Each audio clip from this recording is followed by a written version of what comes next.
A day in the life of a royal food taster. Poison, power, and the quiet fear behind every bite. Morning on the edge of death. In the hush before sunrise, the palace walls are still. They hold their breath with the rest of the kingdom, wrapped in fog and the quiet chill of anticipation. Outside, the world belongs to roosters and bakers. But inside, in a narrow chamber that smells faintly of iron and honey, a man opens his eyes before anyone else does. He is not a servant, though he dresses like one. He is not a soldier, though his courage must match theirs. He is the royal food taster. He begins each day not with prayer or pleasure, but with silence. Silence to steady the nerves, to remember that every breath taken is a gift, and every bite could be the last dot. He rises before the cooks, before the pages, before the table is set. His hands, steady and bare, are washed with water steeped in lavender and mint, not for pleasure, but to cleanse any trace of poison from their surface. One mistake, one grain of nightshade, one smear of arsenic ... and it would not be the king who dies first, it would be him. His position is not marked by title, or wealth, or admiration. It is marked by suspicion. The nobles speak to him softly, but never fully trust him. The servants envy him, but avoid his gaze. He eats before the king but never dines. He chews with intention, swallows with caution, and waits ... always waits. The first meal of the day begins with the bread. Simple, brown, warm, it is torn and inspected under candlelight. No greenish tint, no bitter scent. The taster smells it, touches it to his tongue, then chews. Slowly, he watches the servants watching him. They, too, wait. If he survives the bread, then come the honeyed fruit states imported from distant lands, pears soaked in wine. Poison can be hidden in sweetness. It is an old trick, and a deadly one. He eats again, and waits. Every hour of his life is a test, not of skill, but of luck, of politics, of enemies with access to the kitchen and friends with long memories. Some poisons take minutes, others hours. A royal taster learns to feel the symptoms before they speak. The burning throat, the tightening gut, the slight trembling of the fingers. He knows them all, he fears them all, and yet he eats, because his life, oddly enough, is safer in service than in obscurity. He has been promised protection, coins, land, someday, and the king, for all his power, does not want to die screaming over a silver spoon. There is an odd bond between them. The man who eats first, and the man who eats second. Trust, served daily, but not spoken. Later, when the sun finally climbs over the parapets and spills its gold onto the courtyard, the taster is already sitting at a second table, waiting for the midday preparations, soups, porridge, wine, spices from the east. He sips, he swallows, he smiles when needed. He dies a little, in the mind, each time. The palace chef bows to him, not in respect, but in responsibility. If the taster falls, the chef will not cook again. Not here, not anywhere. And so, another mouthful, another glance at the clock, another minute survived, in a castle where every whisper can be a warning and every bite a trap. The food taster is not just a tester of meals, he is the first defense against betrayal. He lives between hunger and fear, between flavor and danger, between loyalty and death, and the day is only beginning. The science of suspicion by midday, the scent of roasted meat lingers in the stone corridors, like the echo of a hymn. It blends with the faint perfume of lilies placed in tall silver vases at every turn. Futile attempt to mask the underlying truth of the palace. Everything here smells faintly of fear. The royal kitchens are a cathedral of heat and metal. Iron pots clang like bells, knives slide across bone with rhythmic finality, and beneath it all, the food taster walks slowly, watching. He watches not just the food, he watches the hands. A slice too crooked, a gesture too hasty, a glance too fleeting. These things matter more than salt or fire. For it is not food itself that kills, but people. And in the grand theater of monarchy, treason wears many masks. He knows the cook who stirs with the left hand to hide a burn from last night's mistake. He knows the boy who peels apples but always eats the cores. He knows the scullery maid with eyes too clever for her age. None of them are enemies, yet any of them could become one. Poison does not require intent, only opportunity. That is why his role is not just to taste. It is to watch, to memorize, to calculate, to test for subtle changes. He has learned to observe how the broth darkens when too much belladonna is added. He has seen milk curdle unnaturally when touched by a wolfsbane. He has held his breath beside the table, watching a single fly drop lifeless near the venison stew, and refused to taste it. It is not paranoia, it is survival. Some poisons take root in the gut like seeds, waiting hours before blooming into agony. Others go to the blood, turning warmth into fire. The taster keeps a log in his mind of sensations, reactions, anomalies. He notes the thickness of his saliva after eating from the gold-plated bowl, the faint bitterness on the back of his tongue after the fig compote. No symptom is too small, no doubt too ridiculous. Once, during a banquet, the king received a goblet of wine that tasted of almonds. It was nothing, just a rare variety of grape. But the taster refused it, tipped it into the torch beside him, and watched it flare with unnatural color, cyanide. The king never asked questions. He never thanked him either. That is the way of it, to be invisible and indispensable. As the afternoon stretches long and warm, the taster eats a bowl of barley soup thickened with ox marrow. He waits again, 10 minutes, 20:45. He stares at the shadows on the stone walls, measuring them against time.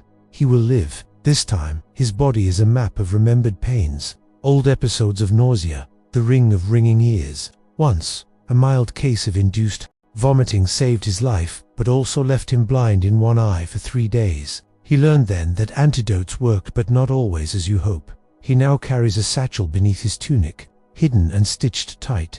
Inside, powdered charcoal, a small vial of theriac, a strip of cloth for binding a tongue, and dried angelica root. Old remedies for older threats. Science they call it now, but in his world, it's ritual, and belief. At the 6th hour, a tray of pastries arrives from a foreign envoy.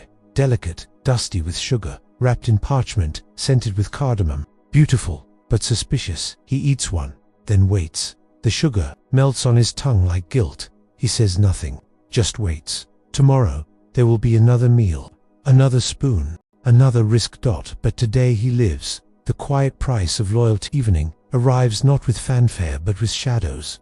They stretch across the palace walls like long fingers, creeping into the courtyards, dimming the stained glass of the chapel, softening the hard lines of stone. In the kitchens, the firewood burns low and smells sweeter than usual, almost as if it too is tired. The taster has been awake for 16 hours, no poison yet, no sudden collapse, no foul taste lingering on the back of his throat, but he does not celebrate. That would be dangerous. Arrogance, like undercooked meat, can turn quickly. He walks to the far end of the hall, where a lesser banquet is being prepared, not for the royal family, but for the visiting lords and their secret ambitions. In some ways, this is the more perilous table. The king's food is guarded by process. The guests' meals, however, are a theater of risk. Politics often wears the mask of generosity. Tonight's offering, roast duck with honey glaze, stewed leeks, clotted cream over figs. The food is extravagant, too extravagant, he thinks, meant to impress or distract. He takes a piece of the duck, chews slowly, notes the glaze is slightly bitter, but only slightly. Could be the herbs, could be the wine, or could be something else. He swallows, waits. Nothing. Then he takes a sip of the cream. It's too thick, almost cloying. His tongue reacts first, a strange numbness at the edges, but it fades, likely just over-whipped. Still, he notes it, every detail. His body, finely tuned after years of danger, has become both shield and censor. He has learned the language of pain. A tightening in the belly can mean nightshade. A tingling tongue might be hemlock. A sudden sweat, a conite. No two poisons speak the same, and no 2 days are alike. There is no comfort in this job, no certainty. The only reward is waking up the next day with your breath still inside your lungs, and even that begins to feel less like a victory and more like a delay. The taster remembers the man before him. He had been older, wiser. He had trained the current taster in secret, showing him how to smell the wine before drinking, how to swish the liquid under his tongue before swallowing. He taught him about mushrooms, about crushed beetles, about roots that only kill if left to dry. That man died with a smile on his face. It wasn't heroism, it was relief. In his final days, he'd whispered, "The worst part is never the pain, it's the waiting." Now the taster understood. The palace was full of people who smiled to your face and wished you gone by morning. Cooks who once joked with him now grew silent when he entered the room. Servants crossed themselves when they saw him bite into bread. Even the king, who owed him his life more than once, refused to meet his eyes, as if to know him too well would make the fear more real. Still, the taster shows up each day. He tastes, he waits, he endures, because this is not just a job, it's a role, a performance. One that ends only in silence.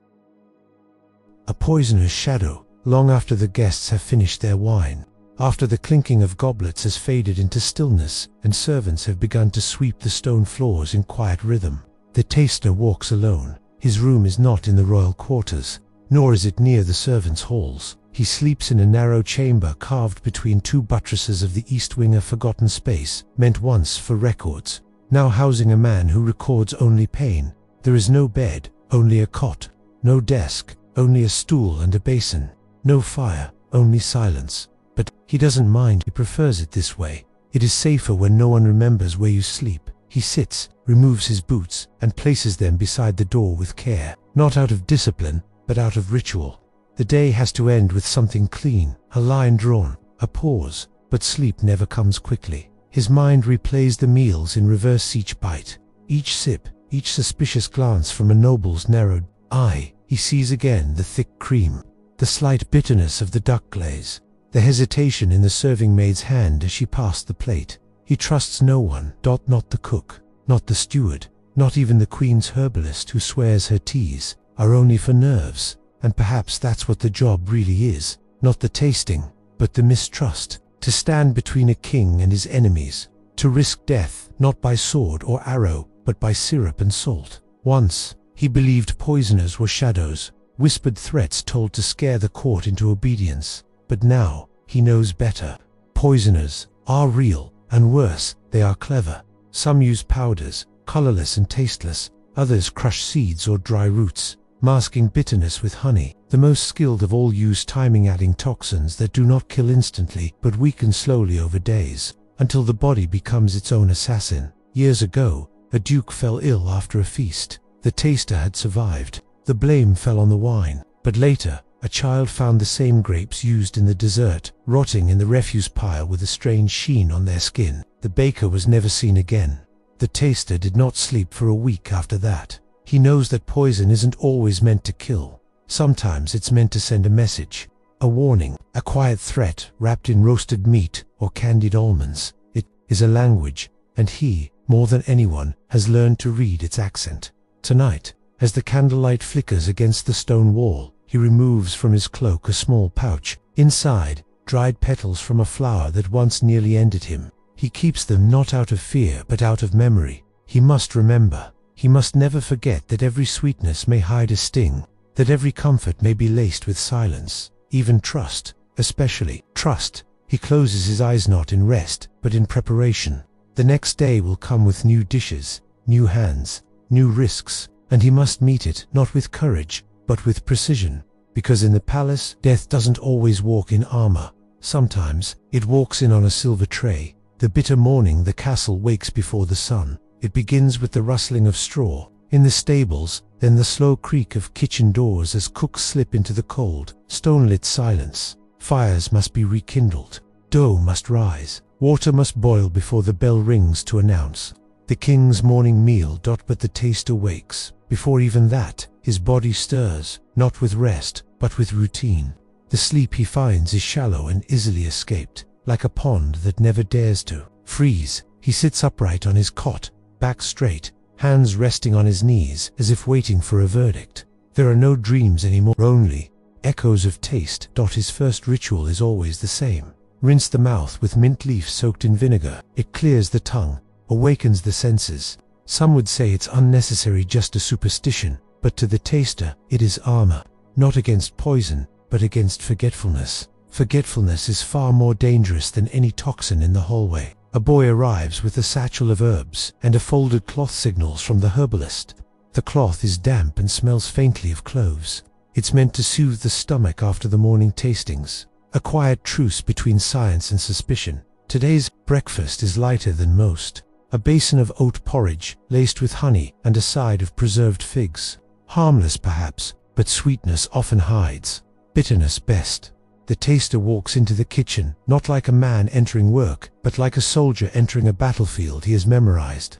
Every jar, every ladle, every hand matters. He scans the faces of the staff. Some glance back with warmth, others with indifference. A few avoid his gaze, not out of guilt, but out of fear. To look at the taster is to remember that their craft could kill Evan when it isn't supposed to. He is offered the spoon first. The porridge is thick, grainy, pleasant at first, but with a strange aftertaste that lingers a half-second longer than it should. He says nothing, simply waits, watches, listens to his body. A moment passes, another, no numbness, no sweat, no fire behind the eyes, just silence. He nods. The servants begin plating. The breakfast will be carried up in stages, each tray inspected. A protocol that feels thorough but, to the taster, always incomplete. There are too many variables, too many hands, and yet, this is the only defense the kingdom has. Sometimes, he wonders what it would be like to eat without fear, to bite into an apple without wondering if its sweetness hides crushed seeds beneath the skin, to drink from a goblet without checking first for cloudiness. But that luxury belongs to peasants, not kings. Not food tasters. He follows the trays up, the winding stairs to the king's solar, where the morning light filters in through stained glass. The king, still draped in his embroidered robe, looks weary from a night of political chess. His hands tremble slightly, not from age, but from the weight of secrets only rulers must carry. The taster bows and takes the first bite of each item, under the watchful gaze of both the king and his closest advisors. He chews slowly, swallows, waits. Only then does the king begin. In that moment, as he steps back behind the throne, he becomes invisible, forgotten, a shadow in the folds of velvet and gold, and he prefers it that way. Better to be a ghost than a target. As the king eats, the taster stands still, counting the seconds, monitoring the pace of breath in his own chest. It's always during these moments of stillness that he remembers the story of his predecessor, a man who survived for 12 years, a man who one day forgot to rinse the mint, a man who trusted a familiar face. He died before the king touched his plate. No one remembers his name, but the taster does.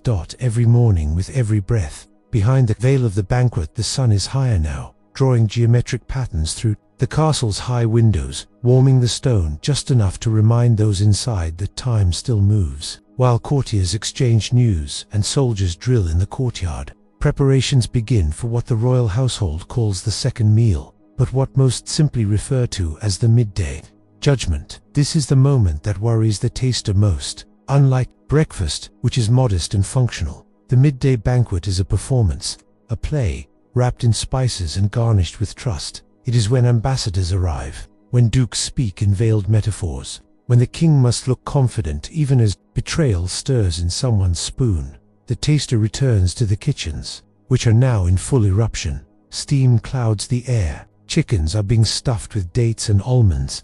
Trays of freshly caught fish shimmer like silver on oak counters. A young boy crushes cinnamon with a stone pestle, the air thick with its sweetness. Nearby, a cook whispers to another in a dialect, too quick and too quiet for outsiders to catch. The taster notes this.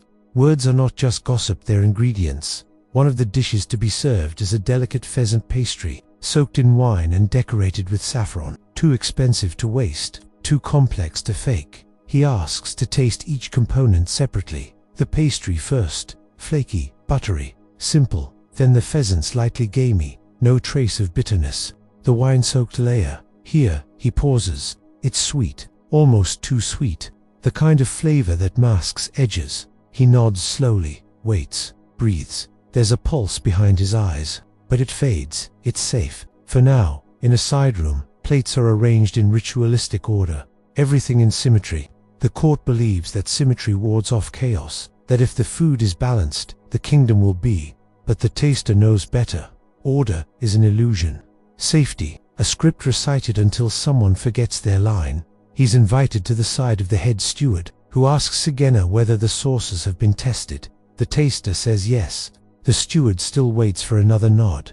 This small choreography plays out every time. It is not about the answer. It is about hearing the answer aloud, that as he walks the corridors, following the carts covered in cloth, he catches the eyes of the queen's handmaid. She does not smile. She never does. But today, her fingers twitch barely. A message, a memory, or perhaps just the way her gloves itch in the warmth. He stores it away. In the banquet hall, tapestries are drawn back. The hall smells of rosemary and rosewater. The king enters last, as always, flanked by nobles pretending not to assess who sits closest to whom. The taster moves through the table like a phantom. He tastes from the royal plate, then from the ambassadors, then from the guest of honor, an aged noble, whose family once tried to stage a rebellion. This is the true theater.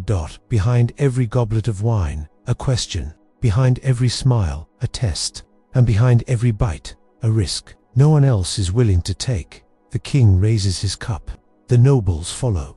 The feast begins. The taster steps back into the shadows. But he doesn't leave. He watches. He waits. Not just for signs of poison, but for patterns. For who eats too slowly. For who pretends to chew and swallows nothing. For who glances at their neighbor's plate before lifting their own fork. The body speaks louder than any mouth, and the taster has learned to hear it. The wine that waits too long. There is a silence that comes after a royal banquet begins. It is not the silence of absence, nor the quiet of a library. It is a performance of silence, stitched with the clinking of goblets and the faint scraping of knives across roasted meat. In that silence, secrets ride the air like perfume. The taster remains near the walls. He does not sit. He does not eat. He watches. His eyes drift to the royal cupbearer boy, no older than 14, chosen not for lineage, but for loyalty. He holds the decanter with reverence, as if it were filled, not with fermented grape, but with divine fire. And in a way, it is. For the taster, wine is more dangerous than stew, more volatile than poultry. Why? Because wine lingers. It breathes. It waits. A thick sauce might hide bitterness, but a seasoned tongue will know. Bread will sour if tampered. But wine, aged by design, can disguise its sabotage in sweetness. A single drop of belladonna, foxglove, or powdered stone undetectable, dissolved in burgundy velvet, can undo even the most fortified soul. He knows this from history, from stories that never made it into the scrolls. A prince once died, not from poison in food, but from wine served an hour too early by a steward bribed the night before. The taster had cleared the table. The wine, however, had sat too long, waiting for the moment to matter. And so now, as the boy pours for the king, the taster steps forward. Not quickly, not slowly, just enough to notice, just enough to remind the room that every drop must answer. The boy nods and presents the cup first to him. The taster breathes in. The aroma is warm, fruity, perhaps too much honey. He lets it touch the tip of his tongue, then the roof, then he swallows, counting softly. 1, 2, 3, ... Nothing. A hum of relief, invisible to all but himself, washes through his spine. The king drinks. The nobles follow. The orchestra resumes its gentle rhythm, and yet the taster stays alert. He knows that not all poison kills. Some merely confuse, some numb the limbs, some cause dreams too vivid to be coincidence. And the danger of a dream within a king is not in the dream itself, but in the decisions that follow it. His gaze drifts to the jester performing a wordless routine near the dais. A tumble, a flick of the wrist, a feather plucked from the air, but the taster sees it. The jester avoids. A specific tile on the floor. Every pass, every move, he steps just around it. Is it nothing? Is it habit? Or has someone placed something beneath? A message, a device?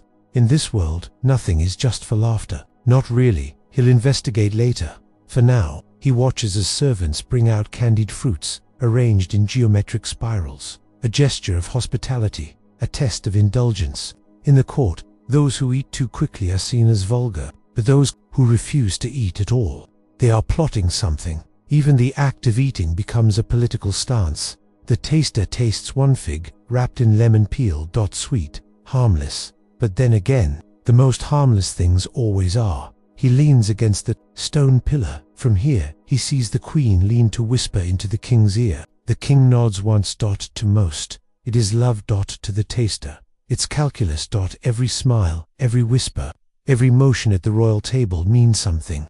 Because in a world where poison can arrive on a golden spoon, the only true antidote is observation. He has lived longer than any food taster in 3 kingdoms. Not because he is lucky, but because he never, ever forgets. The deadliest cup is often the one that tastes the sweetest. The hour of ashes there is a moment after the feast, when the candles begin to flicker, and the warmth of roasted meats and honeyed wine turns to smoke that the taster refers to, silently, as the hour of ashes. It is not an hour marked on any clock. It arrives when the servants begin clearing the dishes, when the laughter softens into murmurs, when eyes grow heavy, and the veil between appetite and regret begins to lower.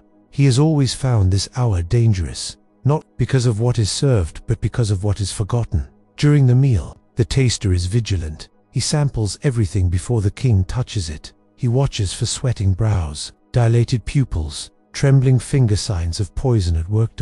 But after the meal, the rules change. People become careless.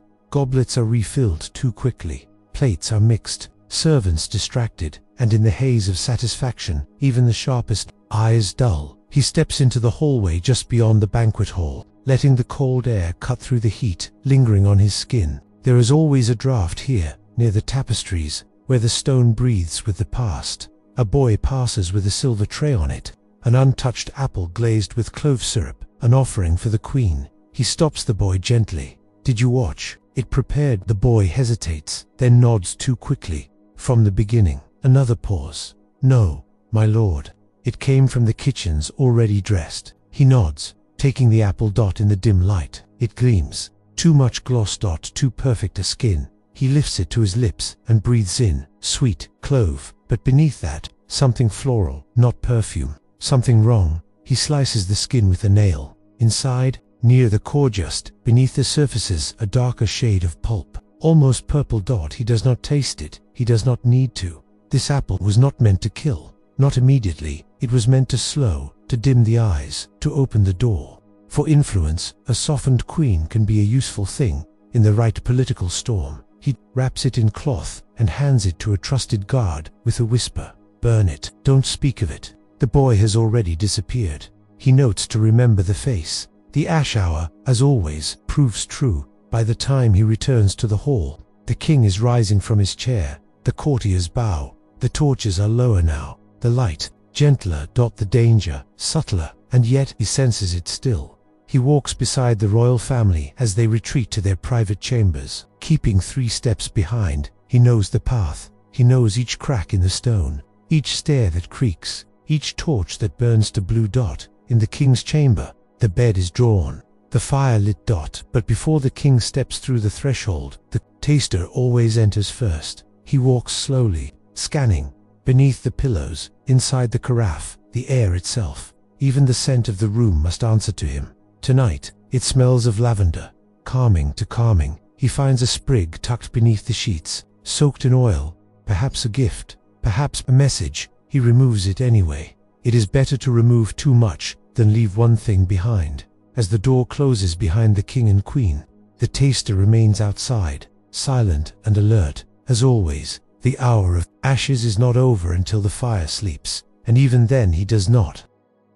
Beneath the crown lies the blade. There are those who believe the crown is the most dangerous object in the castle. It is not. The crown is heavy, yes, laden with meaning, gilded with reverence, but it is ceremonial, a symbol. The true danger lies in what is sharpened behind it in the eyes of those who watch it from below.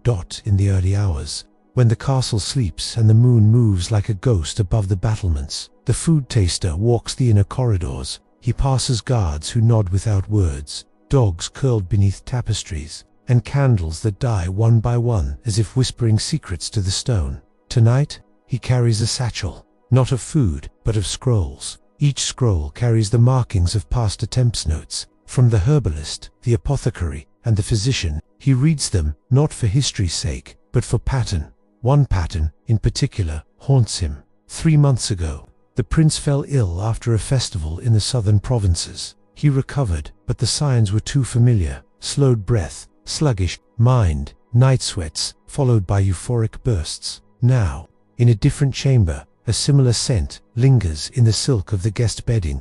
Not strong, barely there, but enough, a blend of wild hemlock and sweet basil impossible to detect by common senses once cooked into stews or brewed in wine. He circles the room. A candle flickers near the hearth. He lowers to the stones and breathes near the seam, where wall meets floor. Yes. There. He scratches at the mortar. A powdery residue clings beneath the edge, not poison directly, but its keeper, a carrier, a trap, the kind that releases slowly, over days, from the very stones that warm the chamber. He sits on the edge of the bed and closes his eyes. It is not just the king he serves, it is the stability of the realm. Every noble who visits brings not only greetings but ambition.